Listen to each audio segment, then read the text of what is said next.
तो महाराज जी, जैसे आपको कभी भूत प्रेत का अनुभव हुआ? उदाहरण के लिए आप कह सकते हो तो वहाँ कई ऐसी अतृप्त शक्तियाँ होती हैं, जबकि कोई साधक जैसे शमशान की बात कर लो तो वहाँ जब हम जाते हैं तो कई बार ऐसा होता है कि किसी के रोने की आवाज़ें आना, किसी के जो है चलने की आवाज़ें, कोई ऐसा लग रहा है कि कोई जा रहा है, कोई बगल में बैठा है, तो इस तरह के कई अनुभव कई बार हुए हैं और वो लोग जो है अपनी मुक्ति के लिए भटक रहे होते हैं। तो जब कोई उनको साधक दिखता है तो वो उसके पास आकर प्रयास करते हैं कि उससे संपर्क बनाएँ और अपनी या तो कुछ होते हैं उनमें से जो अपनी वासनाओं की तृप्ति के लिए बात करते हैं, कुछ हुँ। होते हैं जो होते हैं कि अपनी मुक्ति के लिए वहाँ पे जो है, जो वहाँ बैठे होते हैं तो वो अपनी मुक्ति के साधन को ढूँढ रहे होते हैं। तो किसी साधक से संपर्क करके वो कोशिश करते हैं कि ये जो है हमारी मुक्ति का साधन हमको दिखा सके। लेकिन बात वहीं आती है कि बिना कर्मों को भोग पूरा किए आप कहीं भी नहीं जा सकते हो। तो फिर वो घूमते भटकते हैं, बहुत सारी चीज़ें ऐसी वहाँ पे होती हैं और कई बार ये अक्सर होती रहती हैं। कभी रोने की आवाज़ें आना, तो कभी आस-पास में कुछ दिखना, कभी ऐसा लगता है कि आँख बंद करके आप बैठे तो आपके बगल में कोई खड़ा हुआ है, ये सब बहुत आम बात है। यहाँ तक की बात होना भी कोई बड़ी बात नहीं है। आपको भी कभी? हाँ, वही है, वही चीज़ बता रहा हूँ।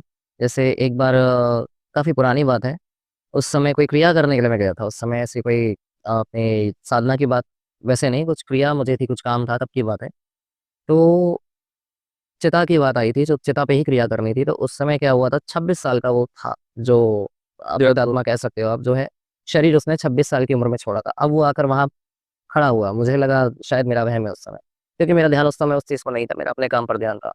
तो जब वो सामने आकर खड़ा हुआ, उसने बात करनी शुरू करी, उसने अपना नाम बोला, वो सारी चीज़ें, जितना मतलब वो बोल सकता था उस समय पर उसने बोला। उसके बाद उसने अपनी कुछ बातें पिछली बताई, क्या हुआ था, क्या नहीं हुआ था, कैसे जो है उसकी देहांत उसका कैसे हुआ था, कैसे उसका शरीर शांत हुआ था। तो वो सारी चीज़ें हुई, उसके बाद में अब कुछ लोग क्या करते हैं उसमें इन चीज़ों को पकड़ लेते हैं फ़ायदा उठाकर, कि हाँ, अब इसको सिद्ध करके अब इसको बाँध कर अपने काम पास लिया जाए। रखेंगे, काम लेंगे।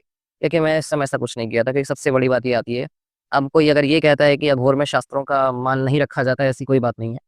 कुछ एक चीज़ें जो ऐसी होती हैं, मूल वेदांत जो होते हैं, वो सभी को मानने ही पड़ते हैं। जैसे कि भागवत गीता में लिखा है कि अगर आप जिस योनि की पूजा करोगे, आप उसी में जाओगे, प्रेत की पूजा अगर आप करते हो, प्रेत गति को प्राप्त होगे। जी। तो अगर मैं उसको वहाँ बाँध के रखता तो वो मेरे लिए आपत्ति होती है। दूसरी बात, सबसे बड़ी बात, मुझे मुक्ति की चिंता नहीं है, मुझे बात ये है कि मैं किसी की स्वतंत्रता को छीन कर वो अपराध नहीं कर सकता। इसी पर।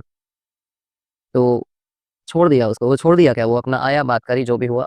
कुछ चीज़ें थी जो उसने काम की बात करी कि मैं कर दूँगा, मेरे को क्या मिलेगा, इस तरह की चीज़ें भी हुई थी वहाँ पर। मैंने कुछ नहीं बोला, लेकिन मैं इतना बोला कि मुझे इस चीज़ की कोई आवश्यकता नहीं है। हाँ, इतना ज़रूर था कि इसकी मुक्ति के साधन की बात थी, तो माँ से प्रार्थना करके वहाँ बस जो है इसको शरण दिलवाई थी, इससे ज़्यादा मैं कुछ नहीं कर सकता था। और रही बात, अगर मैं इसमें ये कहता हूँ कि मेरा श्रेय है कि हाँ, मैंने वहाँ जो है उसको माँ के चरणों में स्थापित किया, वो मेरी कोई क्षमता नहीं है। वो उसके कुछ अच्छे कर्मों का प्रारब्ध आप कह सकते हो कि हाँ, उसको वहाँ जो है स्थान मिल चुका था।